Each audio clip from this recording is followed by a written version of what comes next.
Hello, BookTube. Well, it's Wednesday, and you know what that means. You probably don't, unless you're one of the 16 people who pays attention to it. But that's Epic Comic Book Wednesday. This is when Micheal K Vaughan and I combine the forces of stately Vaughan Manor and Hyde Cottage to talk about comic books. And as the title of our Epic Comic Book Wednesdays indicates, the event started off on Michael's channel, where he was talking about his Epic collection. The Epic collections are Marvel full-color paperback reprints of their vast backlog of stories. And they're really neat. The paper's really high quality. The editorial idea behind a lot of them is interesting anyway, if it's not always justified. And the approach is different too. Marvel is also reprinting their vast back catalog chronologically in the Marvel Masterworks series. So if you have a Marvel Masterwork of Spider-Man, you will start with Amazing Stories, Spider-Man's first appearance, and you will move forward issue by issue of every appearance that Spider-Man has done in chronological order, in hardcover editions that are $80. Whereas the Epic collections are paperbacks, they're $40. They're bigger, so you get a lot of material in them, usually there's as much material in one Epic collection as there would be in two Marvel Masterworks volumes. And the Epic collections are not strictly chronological. They can bounce all around. So if you were doing an Epic collection of Spider-Man, you might do the death of Gwen Stacy. You might do the issues around that, and that would be the first Spider-Man Epic collection that would appear, and maybe you'd get around to the early Steve Ditko years later on, down the line. Same thing is true with other Marvel products, like, for instance, the X-Men, where the all different X-Men with Wolverine might be the first Epic collection that you would print. And you could bounce all around from there. The Epic collections are chasing after runs, particular periods, things like that. And that makes them interesting. They are unfailingly interesting, even when the particular Epic collection in question is a miss for me, something that I would not buy. And we've encountered quite a few of those because I'm letting Michael do the picking. He is picking what Epic collections we do. And he picked one for today. We have not held ourselves to Epic collections. We can talk about anything in the comic book world. Because he and I have both misspent a large part of our lives Kabbalistically studying the funny books. But today we are going back to an Epic collection, a Marvel Epic collection. And it's not one that I would have picked. We're going back to the halcyon days of 1977. This is the original Marvel years of Star Wars. Where, oh God, I'm blocking the bean. I don't want to block the bean. All right, there we go. Where there was this movie that was coming out called Star Wars, and Marvel Comics got the franchise rights for it. And so they came out at first with the first 6 issues 1 through 6 of Star Wars, was their multi-issue comic book retelling of the first Star Wars movie, obnoxiously retitled A New Hope. I myself just call it Star Wars. And these comic books, the ones that start off this Epic collection, are that story. They reprinted that story. Now, the book, the novel by George Lucas of Star Wars, and these first 6 issues adapting the movie, in many, many American movie venues, those things appeared before the movie did. I'd be interested to know, I'm sure there's no way to know, but I'd be interested to know how many people who later became Star Wars fans were introduced to it first by a non-theatrical venue. I'm pretty sure that was true for me, for instance. I'm pretty sure that I read the book before I went to see the movie that everybody was talking about. And, it was a packed crowd for the movie. I had to stand in the aisle in order to watch this science fiction movie. And I'm pretty sure that I already had an idea of what I was going to encounter because I think I'd already read the book. And then I got around to the comic books, which are reprinted here. This is not just 1 through 6. This is 1 through 20-something of Marvel's Star Wars Legends. With the cover here that they chose to reprint for this collection pretty much lets you know what you're in for. Because, well, look how bad this cover is. I mean, what is happening with Princess Leia's cloak there, for instance? And how many of these characters, I mean, yes, they visually archetype signal who they are, but anyway, That's just the cover. I want to show you some of the artwork because I did once I became aware of the comic books. Uh, I got them. I got the first. Oh God, I stuck with this for far longer than I should have. I was drawn to the first issue of the Marvel adaptation of Star Wars for a couple of reasons that are going to be fairly obvious right away. Let me show you the famous cover of the first issue. The two things that drew me to this right away, one is superficial, and the other is should be a little more substantial. I know Darth Vader is green. You just have to look at that, huh? 30 cents, all the artwork on the cover, no variants, no cardstock variants, no nothing like that. Just old style comic book covers. What does it say? Fabulous first issue. As if you can't read the number one. The superficial thing that drew me to this was that once Marvel got the franchise rights to Star Wars, they got John Romita Sr., one of the great Spider-Man artists of all time. They got him to do the stereotypical thumbnail at the top corner that every Marvel comic had at the time. And I loved it. I don't think John Romita Sr. ever drew anything else for Star Wars, but he drew Luke Skywalker with his lightsaber and planets behind him. Thought that was just terrific. Thought it was just terrific. Totally superficial. But I was on board when I saw that. The other thing that attracted me was not superficial, and that was what I was able to tell from looking at the cover, and then is confirmed when you open the issue, and that is the involvement of Howard Chaykin. I've mentioned Howard Chaykin's name has come up many, many times on Epic Comic Book Wednesday. He is a comic book writer and especially an artist. And he's a fairly objectionable guy.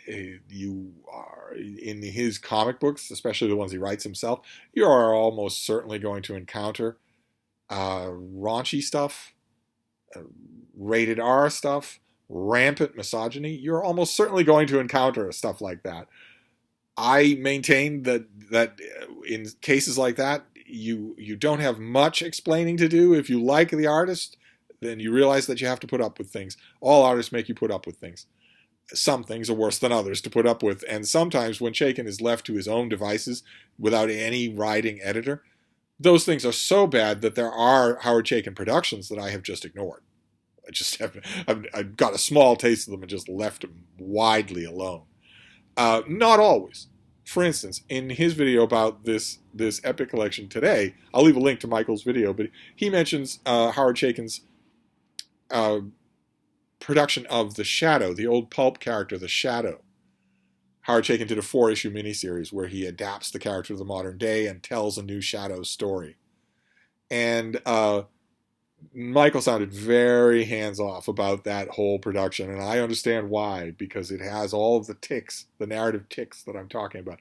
But it's a perfect example, in my mind, of what I mentioned about needing to pay the price for the genius. Because I think that that Shadow, Blood and Judgment is what it's called, and I think it is brilliant.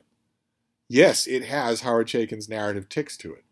The sexism, the rated R-ism, that sort of thing. But it also has all of his brilliance as well. Not just his design on the panel, not just his pacing on the page, but also writing as well. I really like The Shadow, Blood and Judgment, even though I understand the parts of it that aren't good. And I already had that kind of relationship with Howard Chaykin's work when I saw that he was connected with this, and got it just instantly for that at the dry goods store. I got it just instantly. I threw it in with the other comics that I got this week when I went to get comics. What I wouldn't give if I'd kept, because there was no way to keep a visual record. I guess I could have taken a Polaroid, but I didn't keep a visual or even a written record of what comics I was getting week by week. How I would love to know what else came out this exact week. What else did I get? Did I get Justice League? Was there a Legion comic that was going in 1977? If there was, I would have gotten it. If it came out this week, I would have grabbed it. Did I get, 1977? Did I get the Avengers? Wasn't getting the X-Men then. Thor, I would certainly have got. Fantastic Four, I would certainly have got. Justice League, the Legion, Superman in all of his titles. I wonder what came out this week that was competing with this. But anyway, I grabbed this because of Howard Chaykin. And was, pretty happy at first. Because this first issue is Howard Chaykin. It's what have we got here? It's adapted from the George Lucas film. It's Roy Thomas doing the writing because Marvel probably got the franchise on the fly late at night in a midnight deal with canvas bags and and trench coats and whatnot. And if that happens, the only person who's going to write anything that's readable in that kind of time is going to be Roy Thomas. So you naturally grab him. I don't think he was a fan. I don't think there were any Star Wars fans when this came out. And probably Thomas and Chaykin had very little to work with. Probably they'd seen the movie, but other than that, very little to work with. I mean, it's not just pictures. You need a narrative as well. And the narrative of the original Star Wars movie, just as it is, without the accretion of 40 years of fan fiction, doesn't make a whole lot of sense. So it would have had much to go with. But they managed to work. They managed to make a serviceable first issue, full of very recognizable Howard Chaykin artwork. With the story that you all know, there'll be a few differences. Like, for instance, when Princess Leia's ship is boarded at the beginning of Star Wars, when we see her captured by Darth Vader's forces, she is felled by an energy weapon. In the comic book, she's felled by a projectile that blasts right through her shoulder and takes a chunk of her out with it. But nevertheless, when you're looking at this, you're definitely seeing what you can easily recognize. You're seeing your familiar storyline. I find your lack of faith disturbing. But you're seeing Howard Chaykin as well. So I was, happy as a clam. I read the long, naturally, if you give Roy Thomas any kind of editorial room, he will write a long essay about what he's doing. And I thought, okay, great, fantastic. You're going to make an ongoing series out of the one movie? That's going to be odd. But I was on board anyway. Until issue number 2. And then issue number 2, Roy Thomas is still credited as the writer. Howard Chaykin is still called the illustrator. But he has an embellisher and a colorist called Steve Lelio, who's a terrific comic book artist on his own. He did, for instance, very late lamented a comic book called Coyote that was fantastic. I don't know that anybody remembers it. I loved it. And he's done a bunch of other things, too. He's worked for Marvel and DC. He's done a bunch of mainstream work. And boy, oh boy, does he do a lot of mainstream work here, because this is no longer Howard Chaykin. Maybe the roughest of page breakdowns, but this is all Steve Lelio, no matter what he might say at comic book conventions. Do you want to get down, baby, my little Jawa? There you go. This is not Howard Chaykin anymore, and it just gets worse. I mean, every once in a while there'll be a panel. This panel where Ben Kenobi explains the Force is pretty clearly Howard Chaykin, but most of it, no. No, most of it not anymore. Most of it is a weird conglomeration of the two. And you're reading issue number 2 is it's all the worse for Star Wars continuity freaks, because this is where you get what this story was supposed to be, instead of this weird stuff that George Lucas made it into. George Lucas is there are no blue M&Ms in his bag, if you know what I mean. His pigs have slipped out of the back 40, and that process started a long time ago. This retrofitting that's gone on in the first Star Wars movie, Ben Kenobi very clearly tells Luke Skywalker what actually is true. He's not speaking in metaphor. He's not doing anything like that. He's saying, your father and I served in the Clone Wars, and your father was killed by a former pupil of mine named Darth Vader. And that's what happened to your father. Not that Darth Vader killed him in some ultra-metaphorical way, and that it was an internal struggle as well as an external one, and really, can't we say that Darth Vader killed your father? No. No, we can't say that at all. No, that turned out not to be the story. It's a ham-handed attempt at retrofitting, at retconning something, and George Lucas has never called on it. Instead, he's got legions of neck-bearded, mouth-breathing fanboys who are willing to read into this scene stuff that plainly isn't there.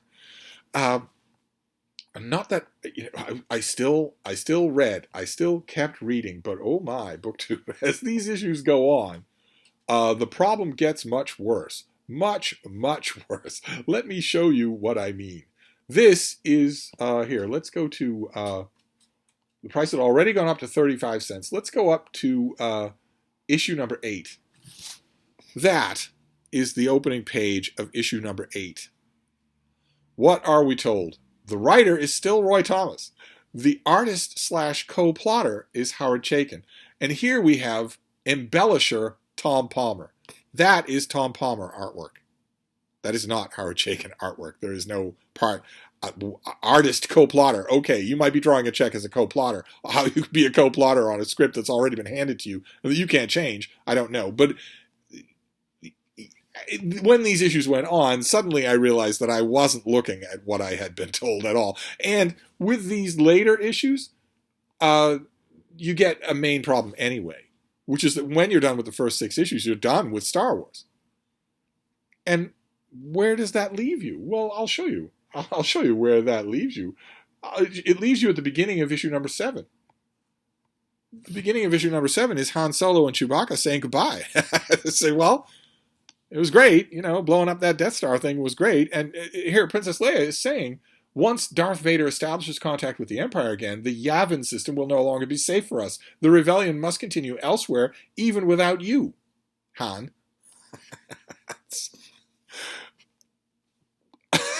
So Darth Vader, at the beginning of issue number 7, they know he's still alive. And they're just saying goodbye to Han. Well, there's a rebellion going on, and these people that you've befriended, that you've been through hardship with and risked your life for, they're going to continue to fight that rebellion, but you're not. I guess you're going to go off and have adventures on your own. And the thing is, this was wide open in the air at the time. How could it not be? Roy Thomas, Marvel Comics, certainly had no idea what was coming. They had no idea how to go forward from here.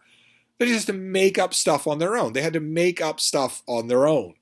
They had to, as Michael points out in his video, they had to make up what Jabba the Hutt looks like. He'd only been referred to. He hadn't been seen.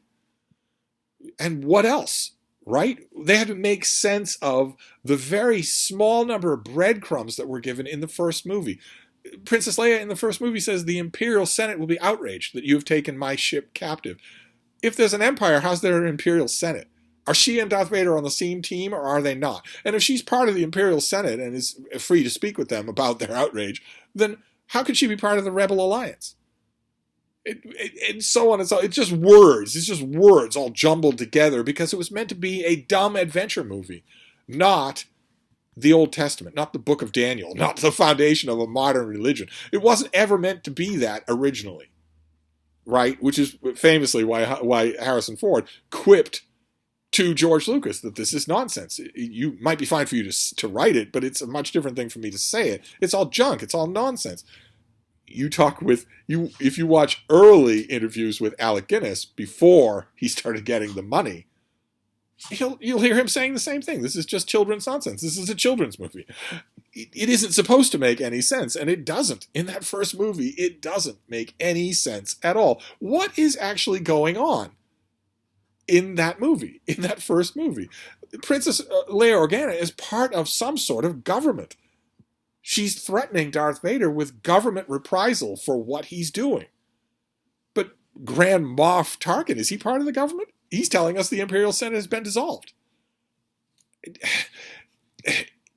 A lot of heroic effort has been made to retcon and backfill this story. But my point is, when Marvel Comics' franchise for Star Wars issue number 7 comes due, Roy Thomas doesn't know any of this. He has no idea what to do with any of this.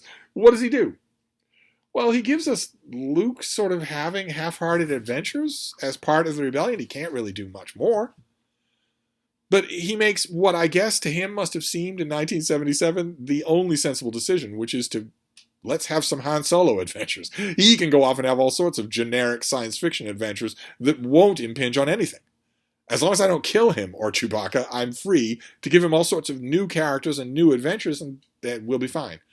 And so Roy Thomas does that, and that is when I said goodbye to the Star Wars comic book. At least at first. The reason why I said goodbye to the Star Wars comic book is present on the cover of issue number 8. That is a space bunny. That is a space bunny.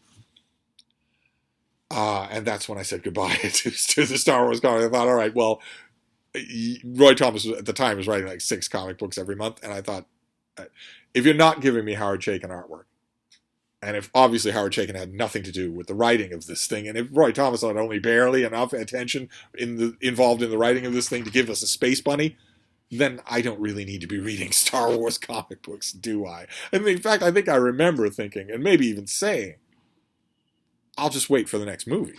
This is nothing. This none of we didn't know the word canonical then. We didn't know the word retcon then. But we didn't know the word continuity then, except in the letters pages of the Avengers. But I think I remember saying at the time, well, the next movie could invalidate all of this. Marvel doesn't have any script for the next movie, so none of this is real. I think I remember the standard jokey response that is often poised to Star Wars Extended Universe novels. None of this is real, as if the original Star Wars is. But you know what I mean. I just didn't. It seemed completely pointless to me if there wasn't the draw of at least great artwork. And it wasn't for a while. I kept an eye on Star Wars comics. I don't want to keep showing you the Space Bunny. Here, let's show you some other cover.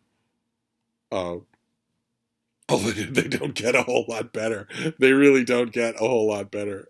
Like the cover for issue number 2 is pretty bad. Let me see if I can show it to you. I don't think I laughed at it at the time, but looking back, oh my, this is just an overworked hack. This is Luke Skywalker strikes back. And what is Luke saying? This is the Mos Eisley Cantina. This is the Cantina fight.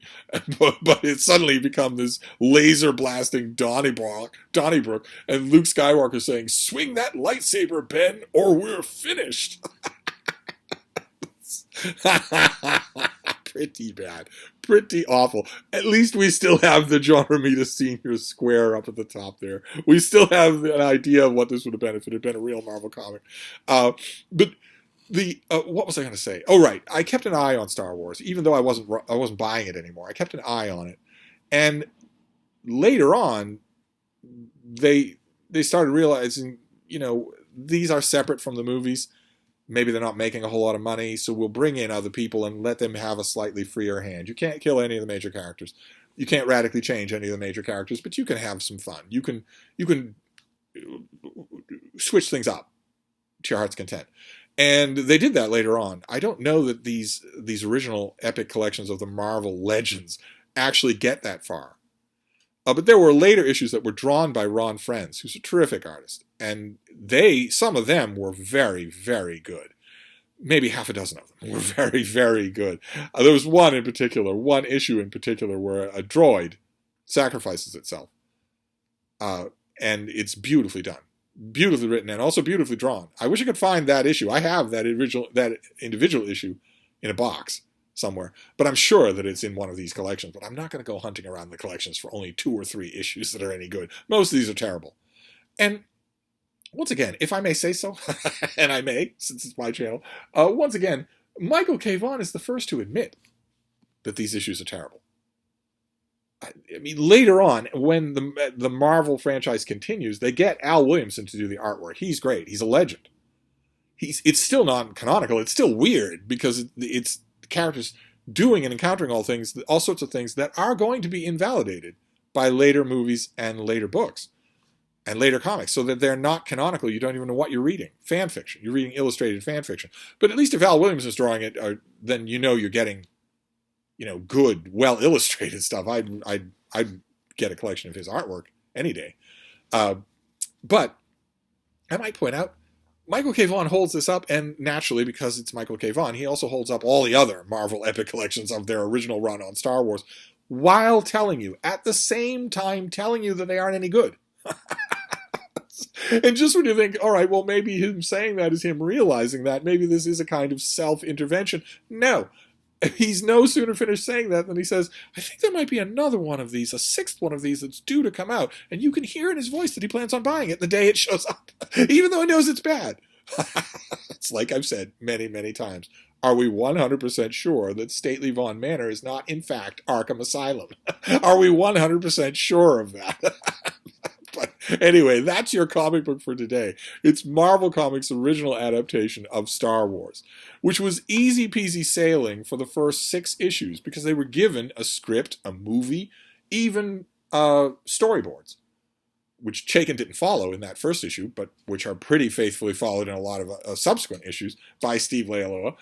The first 6 issues are a gimme because they're already prepared, they're already parceled out into dramatic beats, and as the issues were coming out, the movie was gaining traction. When the first issue came out, no one had ever heard of Star Wars. When the 6th issue came out, everyone had heard of Star Wars. It was the cultural phenomenon of the day. That's pretty easy. It just sets you up for a fall with issue number 7, though, because then what do? You can't tell the continuing story of the resistance, of the rebels, because that's the movie's job. And so what else? What other story can you tell? There's no way to do it. Anyway, it's uneven is what I'm trying to say, and definitely not a recommend. No matter how much of a Star Wars fan you are, these will disappoint you. There's no element in them that works. The writing is clunky, and aside from the first issue, the artwork is fairly clunky. So that's your comic for today. I have no idea what we'll do next. Michael's the one picking, so who knows what he'll pick for next week. He has even gotten into the habit of not even informing me until right beforehand because he knows I'm going to be ready to bloviate on any comic book subject at all. So when next Wednesday rolls around, we'll see. Will he pick something we both love? Will he pick something that he loves that I hate? Or will he, in this instance, pick something that we both don't like, but that he has sunk $500 into anyway? I don't know. It's an ongoing melodrama. So we'll see what happens. Well, we'll all gather together, all 16 of us, next Wednesday. In the meantime, I'll see you later. Thank you, BookTube.